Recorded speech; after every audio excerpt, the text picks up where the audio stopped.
Joining me now on DIRTRACKR Conversations, owner, proprietor of Dirt Track Digest, Mr. Mike Mallett. And Mike, I guess we'll start right off the top with, it was kind of a wild year in the Northeast in 2020 with all of the COVID restrictions and all of those things. And you guys didn't even get to do that much racing, honestly. And I'm curious, what you're hearing for 2021. Are things going to be better? Is there going to be a lot more racing, or do you think there's going to be a lot of restrictions in place?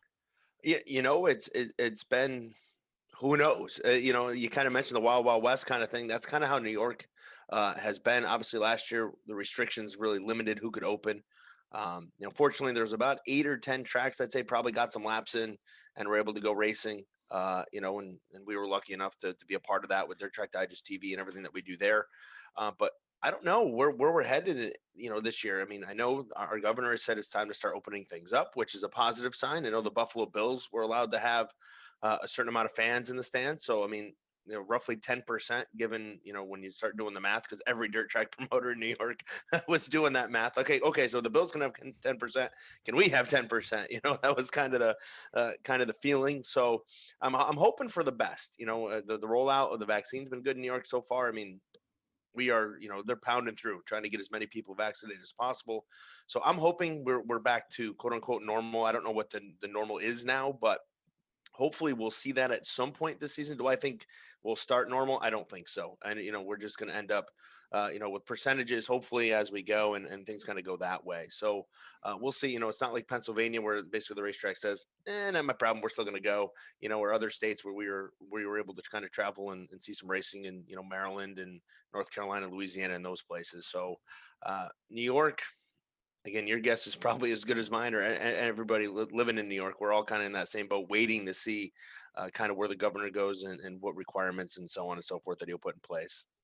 The modified season is getting to kind of, getting started to kind of jump off here in a big way. And we always kind of have this like Florida part of the schedule, and then there's a break for a while, and then you guys kind of get going again in the spring. But, Bubba Raceway Park will be started up this week with Short Track Super Series. And then after that, DIRTcar Nationals. But, as you kind of look at some of these Florida events, what are you excited to kind of see, and who are you kind of excited to see over the next few weeks? I'm looking forward to seeing what happens at Bubba, obviously, just because the modifieds have never been there. I know what to expect. I love Volusia, don't get me wrong. I love the speed and all that about Volusia Speedway Park.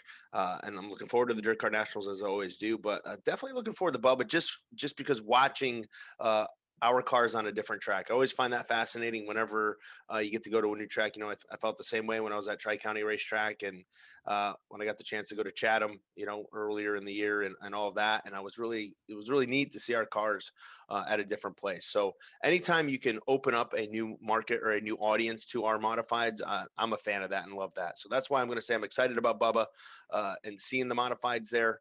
Because again, nobody's been there, so there's no book, there's no notes, there's no nothing. So all week long will be interesting to see guys adjusting and everything else and making some changes. I'd say excited just to see cars, I guess at this point, just to see cars back on the track. I don't know how much you're into it, but the iRacing stuff, Yeah. the modifieds came out, and we've been, knee deep, waist deep in that here for the last couple of months because I mean everybody in our area is pumped with the iRacing release. So that's where we've been kind of focusing our attentions is on iRacing and having some fun with that. Mixing the real drivers, the iRacing drivers, and stuff. So I'm just excited to see cars back on the track. I know I've been following along a little bit. It's not modified related, but Stuart Friesen, getting in a late model Yep. and testing things out last night. It didn't go so good for him, not qualifying, but he'll get there. It's a learning process. He's not Kyle Larson. we can say that, but I think he'll get there and he'll be fun. So that's fun to watch. And when our guys kind of step outside that normal realm of what they normally do and to see them in other cars, that's fun too. So there's not necessarily one driver, one thing I'm looking forward to seeing. It's just the whole new experience of watching cars at Bubba, seeing how they race and seeing how guys adjust and adapt during the week, during the Short Track Super Series events. It seems like we always get some guys come to Florida and some guys kind of wait until later in the year to kind of get started. Who are some notables who we're going to see in Florida and who are some notables that we maybe won't see in Florida? You're going to see the likes of Matt Shepard, Stuart Friesen, obviously, Eric Rudolph, Andy Bicchetti, guys that traditionally always go to Florida. Mike Mahaney's coming down for Bubba, Matt Williamson will be at Volusia. So you'll see the stars you'll see. The one guy kind of on the fence right now has got life going on, life happening, nothing bad, but life happening is Larry White. As of right now, not sure of their plans of where they're going to be or if they're going to make it to Florida. So that's the guy you're kind of like, oh my goodness, he's got to go. He's the two-time defending DIRTCar Nationals champion. But again, life happens, and he's got some personal stuff. And again, nothing bad. I just don't. It's not my spot to reveal or anything like that. But from what I've been told, that he's if depending on what happens will depend on whether or not he makes it. So I would hope that he makes it to DIRTCar Nationals, because again, I want to see the three-peat. I want to see him go for it. How often do you get to see that? Guys winning the big Gator 3 years in a row. So that would be a pretty awesome feat there for Larry White. So hopefully he makes it down and is able to compete there. Like this next week at Bubba is obviously a big deal for you, because your company, your service is going to be streaming a lot of these races. And it seemed like in 2020 you guys kind of took a big step forward and started streaming a lot more stuff. What was why did you want to kind of go in that direction, and how has that kind of changed your business here over the last year or so? Well, very good. We're constantly looking at Dirt Track Digest and ways to improve and ways to keep up with the technology, as everybody is in media. You're always trying to find the next best thing, next coolest thing, to take your business to the next level. We've had it, when we bought Dirt Track Digest, 5 or 6 years ago, we had a certain plan of things we wanted to do. And we had talked streaming originally. So we started streaming, I want to say 4 years ago now, at Utica Rome Speedway, just weekly action. And then we kind of expanded to Canandaigua, Utica Rome, some other places, randomly. And then we got the Short Track Super Series and got all of Brett Deo stuff, the Fonda Speedway, the Georgetown Speedway stuff, along with the Short Track Super Series. Then there's just past year, COVID was very tough on a lot of businesses. For us, it was obviously very good. We were fortunate to make some great relationships with a lot of promoters in New York.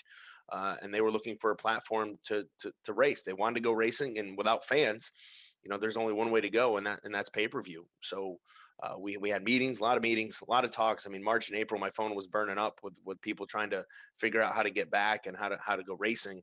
And then we were able to do that, and with how good things went this past year, we were able to do a lot of things that we wanted to do in terms of equipment and upgrade and update and build multiple sets and all that. And we've kind of continued that here this off season. We've had a lot of great conversations with a lot of different tracks. We're back at Big Diamond. We added Trailway Speedway, which hasn't been announced yet, but I'm announcing it here, letting everybody know we got 4 races there. There you go. Look at that. I'm giving you a tidbit. I love it. We've got a 358 race there for the sprint cars, then a couple late model shows, and then we have their 410 show. And we're in negotiations with some other places, so we'll see how it all plays out. But it's been very good. We're excited about where DTD TV is going and how well it's done. And we look forward again having, Albany Saratoga back. We've already had multiple conversations with them. Thunder Mountain will be back, again, Short Track Super Series, Fonda, Georgetown. So it should be another great year. And I think regardless of what's happening with COVID and the pandemic, things have turned around or seen an uptick. I spent a lot of time on the phone this year helping people that have never bought pay-per-views before, some older people that are like, how do I hook this HDMI cable up, or how do I do, and it was cool with me. If you're helping us, we're helping you. So I didn't mind doing it, but there was a lot of long phone calls, trying to help people that have never done the pay-per-view thing before. So that was a change. I mean, it was just awesome, for us to be able to experience that. And I think in this modern era, everybody's kind of adapting to watching racing that way anyways. You look at Flow and Dirt Vision and what we're doing in some other places.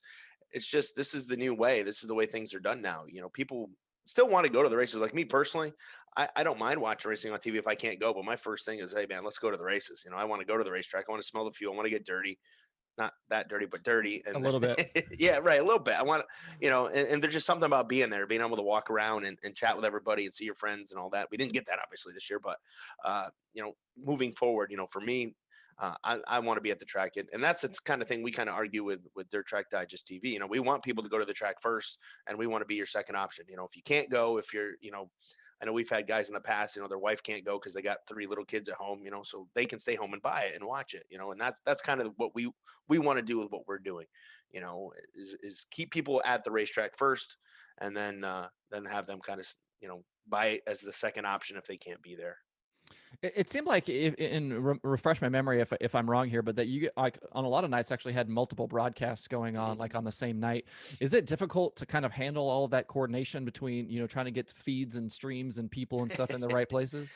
It does, but we're very fortunate that we got a great team of guys. I know even myself now, I've learned to become a producer. That was not originally in the plans. I was the writer, take photos when I have to, guy, maybe hop on a mic once in a while and announce.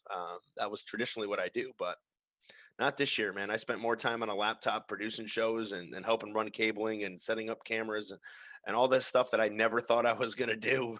Just because we always had, our partnership with Art Rorick and Matt Thomas and the guys at FLX Media.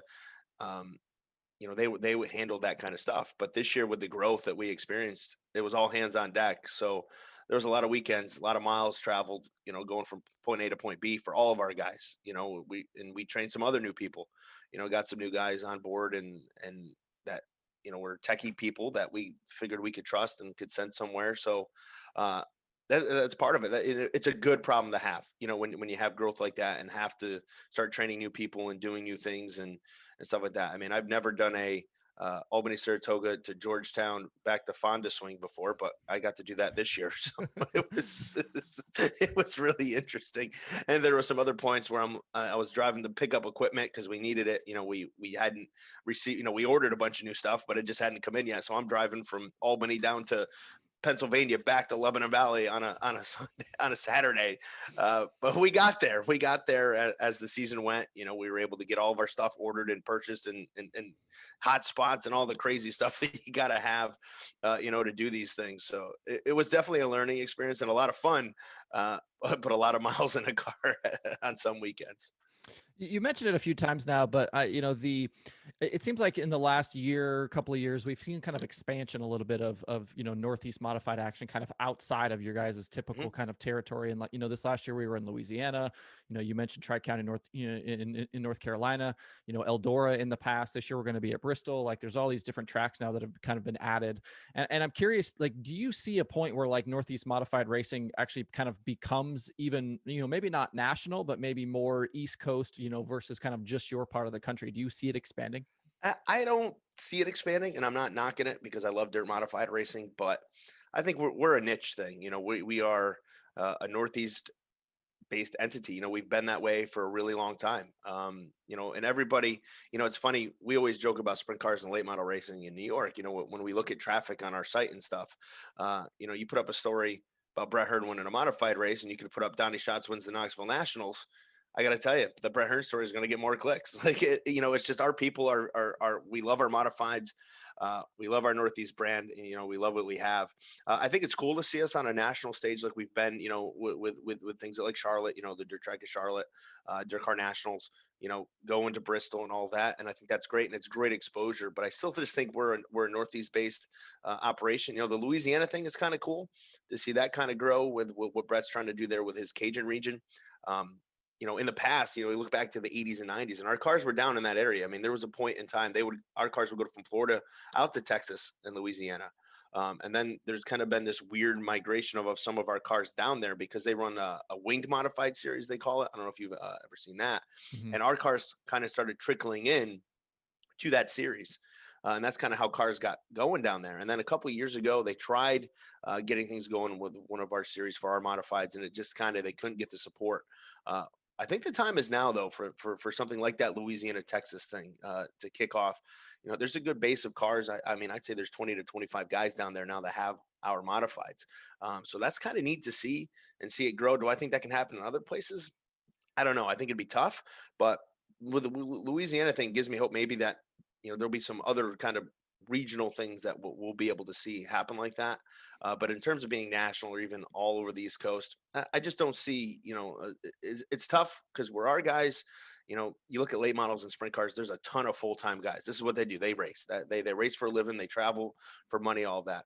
When you start looking at our schedules and the guys that are running our deal, there's only a handful of guys that are racing for a living. Most of the other guys, they're 9 to 5ers, and they're saving up vacation time and doing everything they can to run the Super DIRTcar Series or run the short track Super Series and do those things. So to make it even more East Coast, I think you'd have to see a real rapid increase in the money for our guys to be able to tow their stuff where they need to do and give up time at home and time with their real jobs, to be able to do that. So that's the reason I say that. I mean, I'd love to see it. grow and become something you could go to Virginia and North and South Carolina, etc. I mean, I think it's neat that the sportsmen are going to South Carolina here in next weekend, with the Dirt Car Sportsmen. um, they got a great field of cars. Bubba Raceway Park's going to have sportsmen. So there's going to be a lot of guys heading there. So that's neat to see, two different groups, but a lot of cars on both sides of it. So uh, I'm excited about all that. We'll see how it all shakes out. But at the end of the day, Northeast is where we're going to be. Maybe a little expansion, but I think the COVID thing kind of helped us see that growth and go to the different places. Like Tri-County was, well, Brett Dale said, well, look, if they're running late models there, maybe we can run some modifieds there. Made some calls, talked to Ray Cook, and did all those different things, and was able to pull that off. And then Cherokee kind of just fell into place after that. And what's neat is, I think, is the reaction you get from the people that don't normally see our cars. It's kind of a novelty for them, and it's really cool for them. Ray Cook was pretty awesome at Tri-County Racetrack, talking about how awesome our cars were. And when he went to Cherokee, the announcer there was pretty pumped to see modifieds, and the promoter afterwards was like, "Hey, can we get you back?" So that's cool to see, and that's awesome to see. But as far as going there all the time, I don't know if that's going to happen. Obviously the addition of Bristol to the Super DIRTcar Series schedule this year is a big one. And as you kind of talk to people and things like that, what has the kind of reaction been from kind of competitors and teams about that opportunity to go to Bristol? You hear a lot of positive. I mean, look, going to Bristol's, that's pretty awesome. Yeah. It's going to be a cool deal. It'd be interesting to see how it races. I went back and watched some older races just because, well, once you start getting intrigued things, the YouTube rabbit hole you go Yeah. down, you start watching stuff, and I'm like, oh, these cars, this and that. So hopefully it turns out well. That's what I'm hoping for. I know some guys are worried about how it's going to be on equipment, just because it's so fast, and it's going to be a lot of torque, a lot of different things for our car to experience. I mean, we have Lebanon Valley in New York, which is a high bank track, half mile. I just think Bristol is going to be a little bit more intimidating than that is for our drivers and stuff. But I still think it's going to be good. Guys are going to go and are excited about going. So it'll be an opportunity. It's going to be really neat. And again, it's a national showcase. So our guys getting to race at a place like that is pretty phenomenal. And my hat's off to Dirt Car for being able to pull that off and be able to get the series there, especially with the World of Outlaws. I mean, that's a pretty big double dip. I always say the best show in racing is sprint cars and modifieds together. Nothing against late models, but I'm I'm a sprint car and modified guy, and I love a good show with sprints and modified. So I think it's an awesome combination and a great thing for our drivers. As you kind of look around, the Northeast schedule for the next year, what are some other things that really stand out to you and races you're excited to see over the next 12 months? Well, I'm hoping Super Dirt Week comes back. Obviously, that would be great. That's in my backyard. I'm a teacher in Oswego, and that's literally 5 minutes from where I work. So that is a perfect location if it can't be at the mile, which doesn't exist anymore. And I think the other things you look at is the 253,000 to win races that the Short Track Super Series is doing. We have Fonda Speedway back on the schedule, and Fonda is where I grew up, my home track. So I'm a Fonda homer. If anybody wants to know, yeah, okay, call me that. That's fine. It's where I spent my days as a kid. So anytime there's something like that at Fonda, I'm super pumped. And the first edition was good. Stewie getting it done. Shocker. Stuart Friesen went in at Fonda, and then Port Royal. I mean, I think the Port Royal 200 last year was phenomenal. Great race. Just the way that the strategies and everything that went involved in it. It's not a pit stop race because there's a break halfway, but it ended up being a pit stop race, which if anybody knows me, I love pit stop races. Those are my favorite types of, I know our modified guys hate them.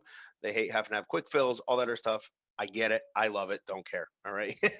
Those are just my favorite races. That's why, Eastern States is one of my favorite modified races too.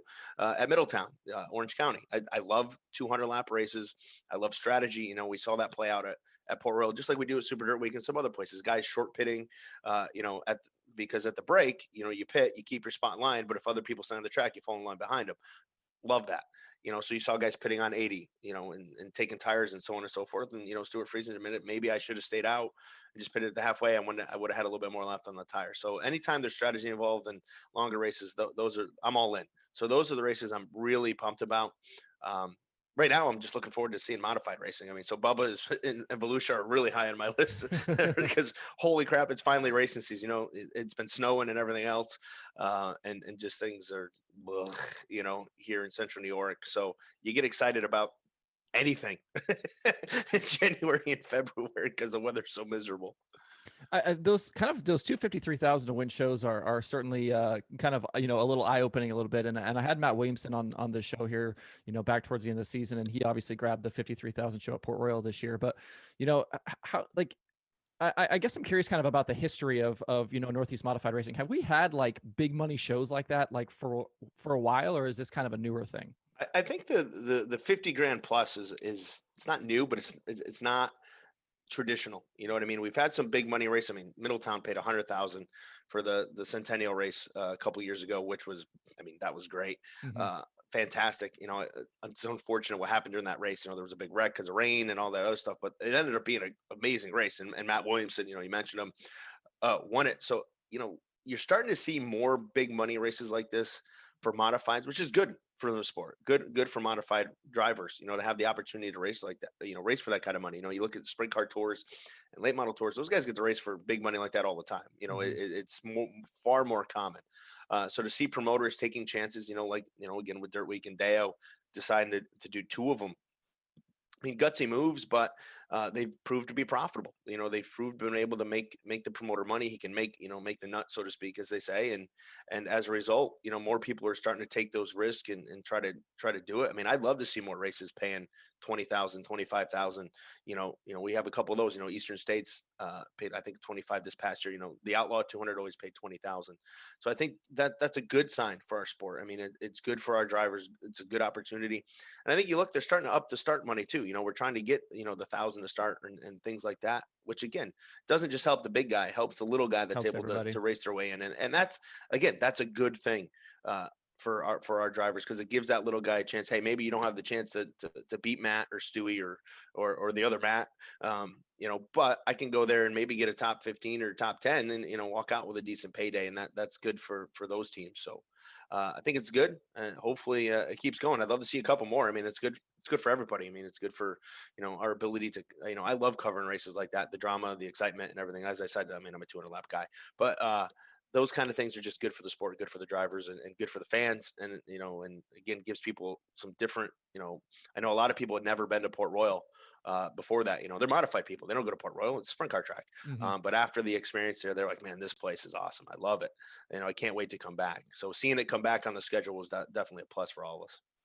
When you kind of look at the two series this year, Stuart Friesen wins North Region, South Region was, Short Track Super Series last year. We didn't have a Super DIRTcar Series champion last year, but is it kind of like the same guys are, the ones you're going to look at to be championship favorites this year? Or do you think there's somebody who could sneak in there and maybe grab one of these championships that we're not expecting?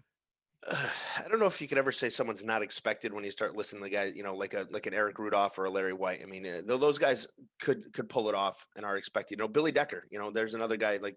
Is he a guy that is unexpected? I don't know. I mean, I would think he'd be a guy that you'd understand winning. I mean, saying there's really three guys you look at for championships. Obviously, you mentioned Stuart Friesen, Matt Mhm. Shepard, and Matt Williamson. Those are the guys. I mean, they're just that's for me. I always say every generation has a generational talents in it. This is my generational talent. Like I look at the generation ahead of me, and they're talking about guys like Bob McCready, Alan Johnson, Danny Johnson, Bret Hart, and those guys. That was their generational talent. Stewie, Matt, and Matt are my generational talent. So I think it's hard not to maybe Eric can sneak in there. If he just has a little bit better luck at a couple of different races, he's a championship contender. I mean, he's been close.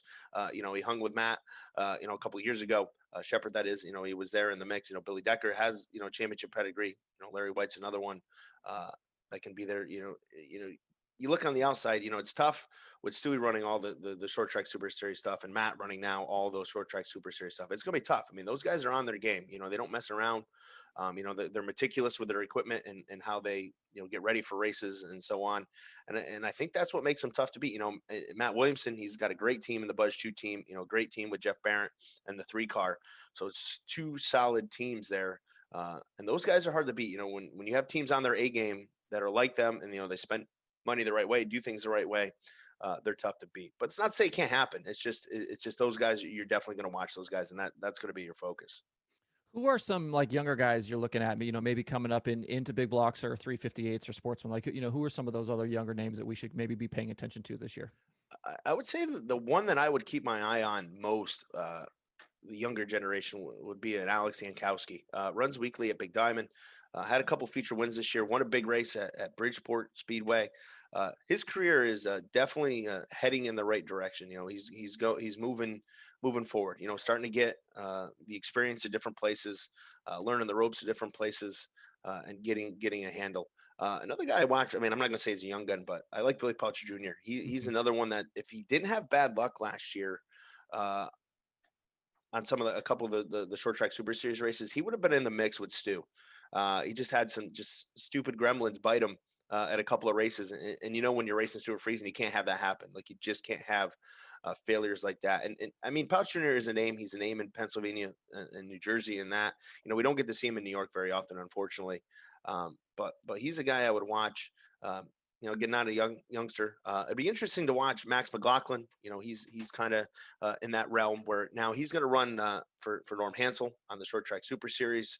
So we'll see what he can do. I mean, first time he was ever on American Racers was at Port Royal this past year, and he ran really well. I mean, he was in the mix, up front all night long.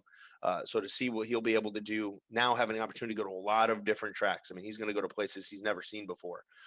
So that should be interesting. But again, he had the chance to run some NASCAR stuff. Does that help you when you're adjusting the new dirt tracks? We'll find out.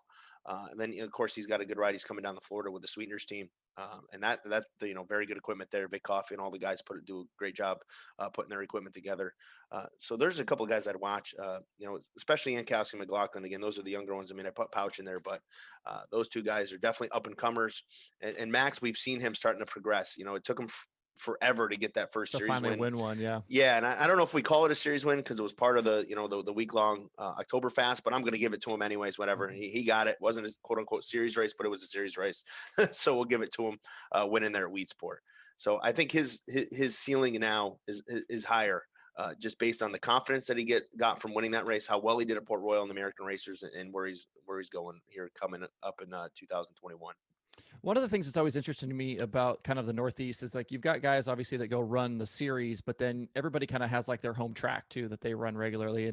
And like for those fans that maybe aren't, super up on the Northeast stuff, what are those home tracks up there that fans should pay attention to this year that, there's, a really good field of cars there on a weekly basis?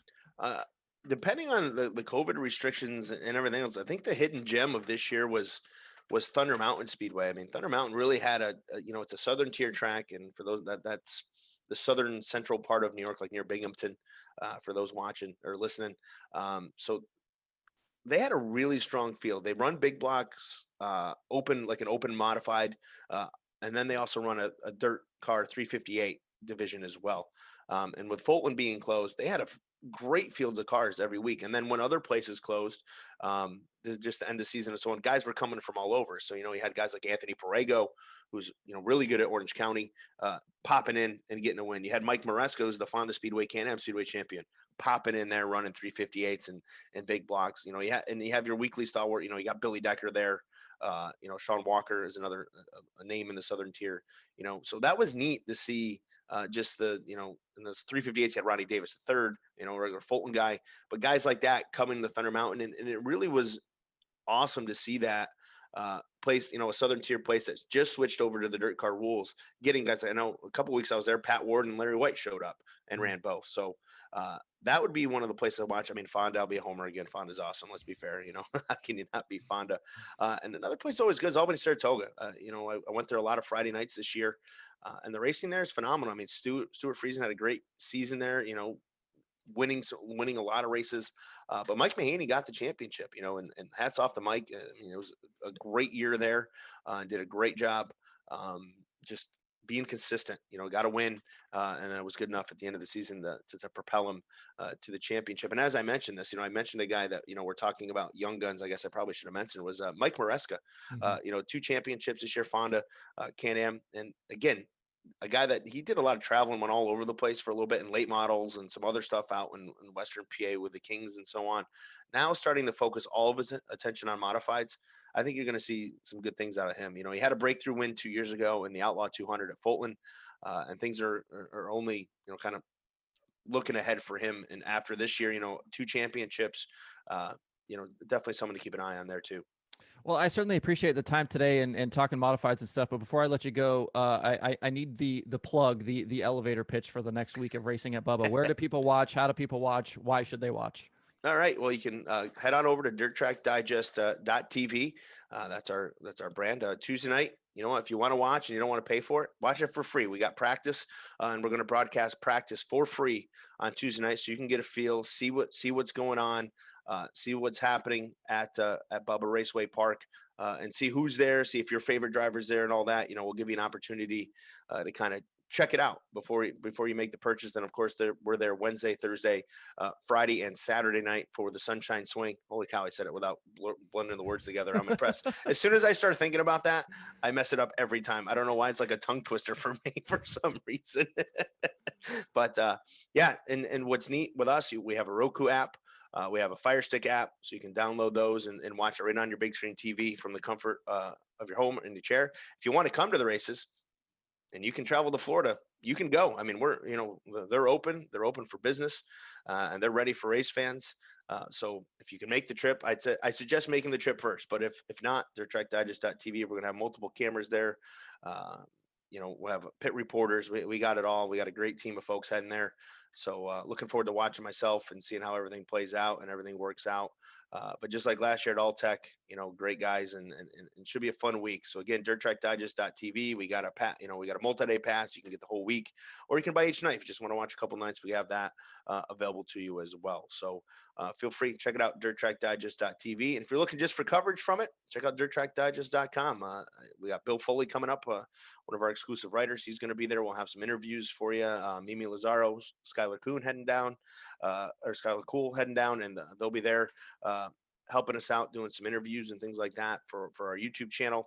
So a lot of great coverage, photographers galore, George GT, Quentin Young. Love those guys. Others. George. Yeah. Yep. So they're pumped. They're excited. I talked to George the other day, and he's getting anxious. He's getting itchy. He flies down on Tuesday. So he's already like, he's got the shakes going at work. So he's really excited about getting down. So I know the team is ready. Our guys left this morning from a snowy, blustery Central New York 18-degree day, and they're looking forward to being in Florida. So I can't wait. It's going to be fun. If you have any questions, again, just contact us, and we'll be more than willing to help you out. My number's on the website. If you want to call, can't figure out how to set it up on your TV, I got time. That's I'm dangerous. Your guy. That is dangerous. I know it is, but I'm here to help. If you've never bought it, never done it before, I can talk you through it, or you can send me an email too. That's fine.